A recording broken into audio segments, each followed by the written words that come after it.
It's the Mod Pod. Yo, welcome back to the Mod Coffee Podcast. I'm your host, Ahmad Kofi. I'm here with my friend and D1 Notre Dame commit for baseball, Angel Valay. How you doing, man? Doing good. How are you? I'm all right, just chilling, man. I'm hyped because we have no school tomorrow, the snow Yeah. day. Snow day. Yeah, I'm hyped. No school. I don't gotta deal with Spanish or no classes. Sleep in.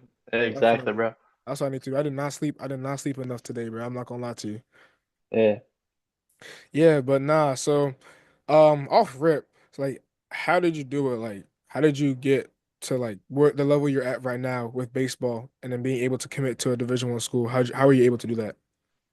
Honestly, just the love. Honest starts off with the love of the game. Like Mhm. you gotta love what you're doing in life. So that definitely helped. I always loved baseball growing up. I never really took it serious until like COVID. I was playing like multiple sports my whole life. Like I played football, basketball, hockey, and baseball actually in one year. So all different. And then Gotcha. I just during COVID, everything kind of shut down.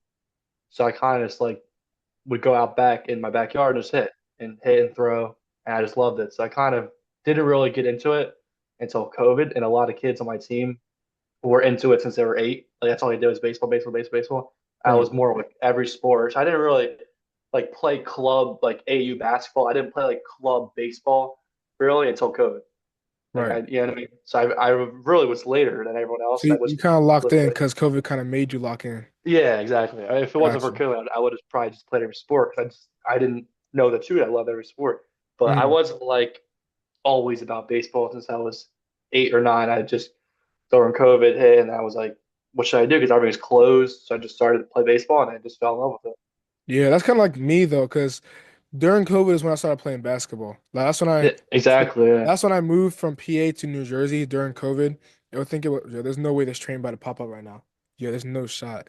That was Nah, Urge, right? yes, bro, it's like right there. It makes me so mad. It pops up at the most inconvenient times. But nah, that's kind of how I started basketball because I moved from PA to New Jersey and I wanted to hmm play sports. I've been wanting to play sports, but like they didn't really have sports like that in the area I was in for like elementary, unless you pay like a good amount of money for it. So now Yeah. this was when I was going into middle school now, right? Around this COVID time. So that's when I started playing basketball. I started picking up sports like track, cross country, and basketball. Those are the three ones. And that's when I started playing Yeah. basketball. I kind of got into it because all the hoops were down pretty much, except from where I was at. Um, hmm so where I was at least in my driveway, because we had our own hoop. That's when I started playing Exactly, basketball. bro. Like I don't So think I yeah, think yeah. I really just used basketball though as like a way to stay in shape for track. That was really my main thing. So, hmm um, but after that, I was like seventh grade. That was my first time ever touching a basketball playing. I was buns, bro. And then Yeah. eighth grade is when I started like Taking it when I serious. no, I started taking serious freshman year. Oh shit. Eighth grade, I came back to play because I was kind of like, might as well. Also, because like I had all my friends there and we had no Yeah, center. exactly. So keep in mind, I was in eighth grade. I was like a 5'4", 5'5" center. It was bad. Oh, okay. I'm Yeah, not gonna lie yeah. though. I still averaged 8 points, 8 rebounds. I'm not gonna lie. I was getting boards though. I ain't gonna lie. I was getting boards. But That's good. but yeah, nah. So then freshman year is when I started taking it serious. hmm Which was I was gonna ask you that actually. When did you like realize like, oh yeah, I gotta take this serious if I want to make it? Or when did you realize that you wanted to Yeah, play Division I definitely, baseball? definitely.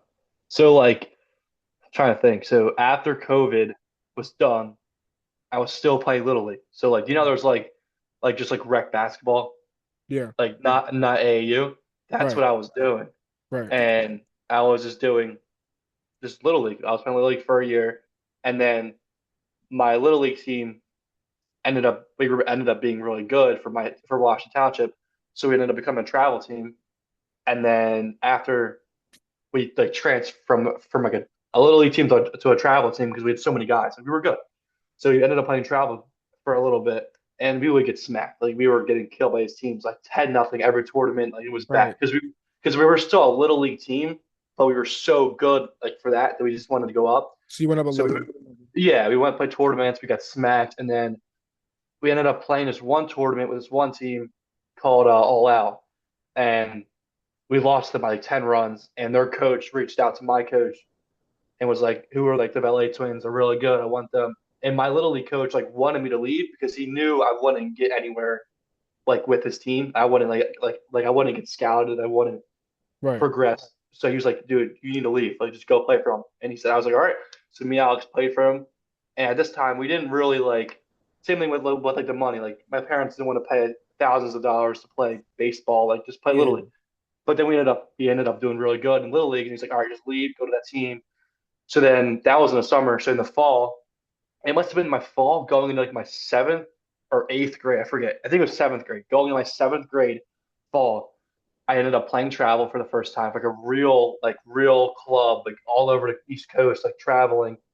And we did that, and that was for a team called All Out. So I was like 13 at the time. So I was about 13 when I really took it serious. And then I went from being the worst player on that team to just every year like outbeating one guy, outbeating the next guy. And I just kept growing, right. developing until finally I would say about my ninth grade fall, like going like my fall, yeah, like my first semester of GCIT. It was my fall season for travel. So I was like at GCIT at the time, and we were like in Florida. And I remember I hit like 87 or 88, like throwing and pitching, and I hit like a home run the same game. We did Right. really good. And I remember at the time, colleges can't look at you. I mean, they can't talk to you yet. Like they can't contact you because Freshman you have to year, be a freshman to junior. sophomore year, right? I think it's Yeah, they between can't talk sophomore to year. I think you have to wait until your June sophomore 15th summer. after your sophomore year. Yeah, Exactly. Yeah. So that time they're going to talk to us, and I did really good. And I remember all these. I remember like I was in the game. I turn around. There's all these colleges in the stands. Like every college is in the stands. Not just looking at me, but looking at everybody. But I right. did really well. And I remember a lot of those colleges reached out to my coach because they couldn't talk to me and was like, "Hey, we're really interested in that in Andrew. He's got potential, whatever." And my coach told me that, and then I kind of just like sparked like a initial spark. I was like, "Wow, I can really do this." But at first, I was so set on going to Rutgers and just staying in Jersey and playing baseball in New Jersey because I Mhm. didn't think I was good enough to go anywhere else. And then, like I said, I just kept getting. And then the Is next year, my there sophomore year, was there yeah, another reason why you wanted to stay at Rutgers? Like, were there because just be because I was in state. that's the only reason? Yeah, just because it'd be really cheap because I was in state, it's my Yeah, that's hometown. true. But then I didn't realize that I kept getting better and better. But it's like, yeah, I just that definitely moment, like it was, yeah, the fall of my ninth grade year that really hit me. I was like, wow, I can really do this. Right. But it took steps. Like I had to go from being the worst on the team to every year just outbeating the next guy, outbeating the next guy, and just slowly working up But yeah, no, that's good. That's good to hear that you sat there and you actually worked through all the you kind of went through the obstacles. Yeah, process. Yeah, you yeah, sat there through the exactly. process. Um, I kind of relate that with basketball because like now I'm not like highly scouted or anything like that right now, but it's like Hmm. with basketball, like during my freshman year, going into sophomore year, we had an AAU team. That was my first every year playing AAU and stuff like that, right? Yeah, And we would go to tournaments and we would get absolutely fried and cooked. It was bad. I'm never gonna really. lie. It was bad. We was getting blown out by like 20 plus every game. But Hmm. the thing is, those tournaments, I feel like when you're like getting beaten like that, but you're still trying, those are the tournaments that are gonna help you the best. And those are the games that are gonna help you the Yeah, best with your development.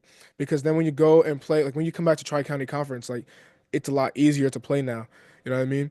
Like for me, that's how I felt like coming into this year, my junior year. Like I played all that AAU, did all that fall league and summer league and stuff like that, got the experience, and I studied the game. And now it's way easier for me to play now than it was last year. Especially like say for example, last year on JV, bro, last year on JV was really bad. I was not scoring. This year I'm scoring. I'm able to do whatever I gotta do. You know what I mean? Trying to get that PC on varsity. I'm not gonna lie to you, Gabe, but like, hey, it's still a yeah, process. Um, exactly. yeah, and also speaking of colleges and you having a twin, how was Alex, your twin? Oh Because yeah, if you guys don't know, he has a twin brother named Alex too. He's also D1 at was it Rhode Island? we're University of Rhode Island. Yeah, so Yeah. yeah, he's going there. He's always dealt with injuries. Luckily, knock on wood, I only had one like major injury. I pulled my hamstring. Actually, the first full year I was on the first club team, I pulled my hamstring. I was out for a while, and I was really scared that I would lose my spot. But it just took time. But he's always dealing with injuries, so he's always getting pushed back. But now he's fully healthy now. But for the last two high school seasons, he's always because he actually tore his labrum Mm. like that I think twice. And as a pitcher, your labrum is what you can't throw without labrum. Like that's what you I need. It's think right that's what here. happened to Mark too. I think that's something like Yeah, that happened to it's the Mark. thing. It's like right here. So he tore this muscle twice and couldn't throw for months. And there's nothing you can do about it. There's no like it was his fault. Like it just Yeah, you have to happened. hold it like this, like Yeah, because exactly. when it happened to Mark, he dove for a loose ball. Also, if you guys don't know who Mark is, that's one of my teammates on the GCIT basketball team. So he dove for a loose ball, and then like we thought he was good, but then he got up. He thought he was gonna be good, but then he couldn't move his arm. His arm was just stuck, like it was like that. It was just stuck. Yeah, He could not move it. So and now he's like in a thingy, like a little, I don't know what you call it, but little cast, yeah, yeah, a little something whatever, like yeah. that. And he But just yeah, now that's he's what, held like yeah. that.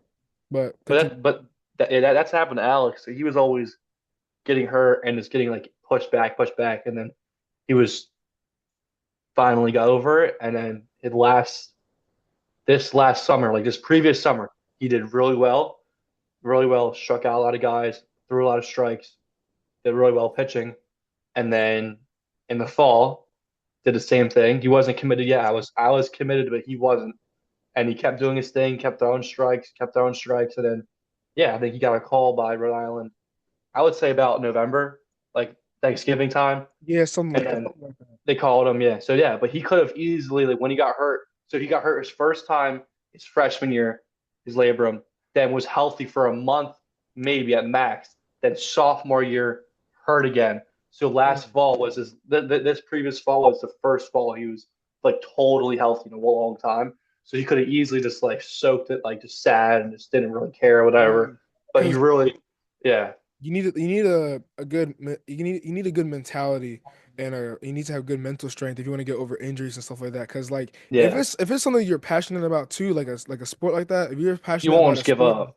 yeah, you might want to give up or like you don't want to, and you'll see all your teammates out there, celebrating, winning, losing, whatever the case may be, like just playing in general, and like you're like I want to play too, but you can't. Like that's the thing. Like you sit there, like it can eat up at you at sometimes, but like that's the Hmm. resilience you need though sometimes like that little mental shift. Sometimes that injury might change your mental or how you think, and it might make you come back stronger. That's how Exactly. I felt. I think that happened to me because so during my sophomore year, right? Keep in mind, I never had like a major injury before like this, right? So during my sophomore year, right, I'm doing well basketball, right? I'm doing well. I think it was like the first three, 2, 3 weeks in the season, right? And then Yeah. randomly at practice, I go up for a regular left hand layup in transition, right, with contact. But then I landed, and then I tried to run back, and I couldn't run. It was my hamstring, so Oh, I you couldn't. pulled it? Yeah, I think I had a hamstring strain. I think I don't know. It was great. I don't know if they had it by grades or something like that, but like. I had a hamstring strain. It was bad. So Yeah. I was supposed to be out for the whole season, um, because of that, pretty much. And I was, keep in mind, we were only through what, a fourth of the season, if that. So, um, I had to sit there and watch like my teammates like play and all that. I was mad. I couldn't do anything. But I will say this though, when I was hurt though, I took some fire pictures though. I'm a W photographer, and everybody who got their pictures taken, y'all know I'm a good photographer. But that was probably the main thing. But like other than that, like I couldn't run, I couldn't jump, I couldn't do nothing, right? And initially I thought it was gonna be like something that's like minor, nothing crazy, nothing major, right? Hmm. But so then it was a game against Kingsway. I remember we had to play Kingsway, and the JV lost by a lot, because they couldn't stop a couple guys who were like tweeners, like on JV varsity, right? So I was out and I couldn't play the entire JV game. Keep in mind, at the time I was also a tweener, so I tried to go play the varsity game, and then I was trying to do like the warm ups and stuff like that. I had this big old thingy on my leg from the trainer, so that nothing really happened to the hamstring. And then the coach was like, "Yo, just sit down." All right, get checked out by the trainer. A couple of days later, she said you're gonna be out a week. I go to the doctors. They said you're out for the whole season. I was like, hell nah. But I'm not gonna lie though, I came back and I Whole came back. season. Yeah, I was hurt, bro. That actually kind of hurt because I was hyped. I was doing good too, when I was playing. So that Yeah. was the thing. So, and then I ended up coming back earlier than expected. I think I came back 3 or 4 games before the season ended. Prematurely though, That's I'm not good. gonna lie. Yeah, I was still hurt, but I came back prematurely. I wanted to play that bad. Good thing I didn't get hurt. Definitely. So That been bad, yeah. yeah. Oh yeah. So I got another question, right? Hmm. Were there any other colleges you were considering? Like, see, so you have all these offers, right? Keep in mind, it's like right before you commit. Were you thinking about Yeah. committing to another school or looking at other schools or anything like that? Like, did you take any? Not really. Once like so August 1st hit, and that's when colleges start talking to you. And a lot of colleges texted me, called me, and I was just going through the process. Just like I don't want to commit too early. I want to just like see my options and be patient with it. And then yeah, and then Notre Dame, all the schools text me August first. So Notre Dame texted me August first, but a lot of schools got right to like the point and like just offered me. And you don't want to go commit to a school until you go visit it and see it with your own eyes. Like you don't want to like go commit to like I don't know like Florida State, but you never even seen it before. Like you want to like see the school. So a lot of schools, what they'll do is they'll just offer you and be like, you have one day to decide. Like it's either you want to or not. There's no like waiting. But Notre Dame was different. They gave me an offer. They said, come on this visit. You have whatever time you want. They kept in touch with me. They were real nice. You know what I mean? They didn't just say you only have 3 days to commit. You have however long you need. We'll fly you out. We'll bring you to the field, watch a football game, go to see all the facilities, all that stuff. So not a lot of schools would do that. So that's why I chose Notre Dame. But yeah, there was a few schools I was like that kept in mind. Like St. John's was cool, Rutgers was cool, West Virginia would have been nice, Maryland would Damn. have been nice. Yeah, but you just got these offers just like late, like just like listen to them like it's like light work. Yeah, no. Yeah. But no, like I always knew Rutgers was gonna happen just because I grew up here and like usually for baseball, whatever state you live in, if there's a college there, like if you live in like Montana, then obviously not. But if you live in a state where there's like a known college and you're good at baseball, that college is gonna offer you I feel just like because that's a you're lot. it's That happens a yeah, lot in all it's sports. yeah, because it's just so cheap because you're in state. So I knew Rutgers like so like if we were living in like North Carolina, or like if we were living in North Carolina, like one of those like Wake Forest or UNC, like UNC, that, yeah. like that's just like it depends on where you live. So I was definitely considering like Rutgers, Maryland, St. John's, Notre Dame, but then it kind of came down to like what's what's the best for me. Like after I went on that visit, I was like, there's nothing's gonna beat this. Like that was absolutely I insane. know, yeah, Like you were telling us in Spanish, like you're telling yeah, us like, all the it's just views and like stuff like that. The football game that you guys went to. Did they end up, yeah. what was the, who did they play in that football They game? ended up playing the University of Louisville. Got you. Yeah, Yeah, I remember that. Louisville. 'Cause I looked at you sent, you put a snap out and on your story, and Yeah, yeah. the whole place was just packed. And you had, I think you were like you were right there pretty much on the On field. the sideline. Yeah, it was so Yeah. cool. But it wasn't that part. It was just the whole thing about like, how nice the coaches were. Like they took you out to dinner. They were so like the Mm. coaches were just absolutely amazing people. Like it was just they were very genuine. And I'm not saying that the other college coaches weren't, but like these guys were just like next level. They Like all it was wanted just to know. different. Yeah, something was just different about it. Because after like talking on the phone before the visit, like just talking on the phone with them compared to other schools, the way they spoke, just like how like a lot of schools when they call you, they just like they're like real quick and they're like kind of like in a rush. They're like, all right, I gotta, you know what I mean? Like I gotta go. But when they call, it's like they'll be able to call for you an hour. They'll sit down and talk to you for minutes, It's like like they took the 30, time 40 to get to minutes. know you as a person in that hour. Exactly. Because Got like you. at like the end of the day, to be fair, these college coaches do probably literally have 100 kids to call that. That's just a fact. Like during the recruiting process, there's so many kids they have to talk to. So that's obviously very hard. But the way they did it with Notre Dame, how they sat down, like you said, they talked to you, they want to get to know you, they want to know about your family, where you're from, like all this stuff. No one else did that. All their schools would call me and be like, "Here's an offer. You have 24 hours. Good Yeah, luck. Let me know." that's ridiculous. It's I'll be a little bit like, that's like extra pressure. Like that's why like yeah, having a school like Notre Dame with those exactly. coaches, like it helps you, like it eases your mind a little bit. Yeah, It makes it so that you take them to consideration.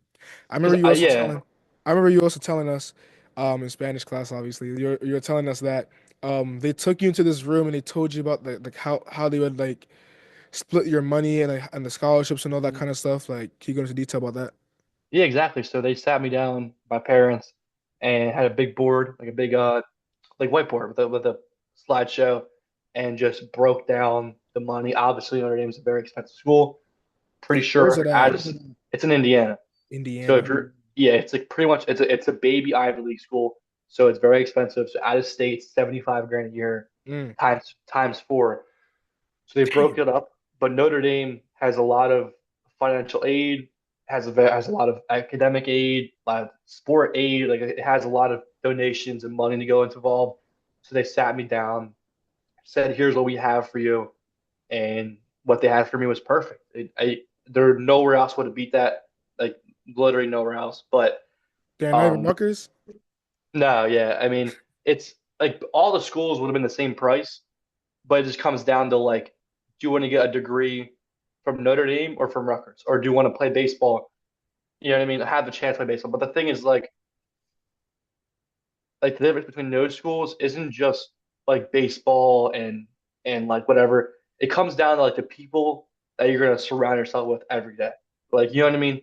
Like you don't Right. want to go somewhere. And I'm not saying that Rutgers is like that or any school. I'm just comparing Notre Dame to other colleges. Like Notre Dame, like when you go there, it's just a family. Like everyone, it just seems like everyone's tied in. Like you always see fans of not just football, but the whole school all over the world. Like you'll see people in California, people in other countries that are like supporting Notre Dame, not just for football, but like any sport. So Just in it's general. like a yeah, it's like a nationwide just brand. Like it's just like and getting a degree from there, it's gonna help you out a lot in life. But not saying that any other schools like other schools are like that. But the schools I was talking to, like stuff like that, that's what kind of separated Notre Dame from everyone else. And just like that's like not the baseball side, but with the baseball side, the way they do things there, like they're very one-on-one trying to develop their players. And a big thing is like, as you know from basketball, the transfer portal. A lot of high schoolers, when you're a freshman in high school and you're competing against a 6 year guy who had COVID, so he's you know what I mean, he was hurt 1 year as a red shirt. So it's very hard to go somewhere where it's already a very good baseball school to be 18 years old competing against 25-year-olds grown men. Like it's going to Yeah, be impossible. So Notre Dame, obviously, you have to have some kind of intelligence to go there. Like you can't just be you can't just failing go school. there just to go there. Exactly. So they don't really take a lot of portal guys because you can't come from JUCO failing your classes to go to Notre Dame. It just can't happen. With So Notre Dame basketball, you can get away with that. Like a lot of a people, little bit because there is more money into that. There's way more money into football and basketball than there is in baseball. So baseball, it's not like that, but like the fact that they are very like high school dominant players, like all the players they get come from high school.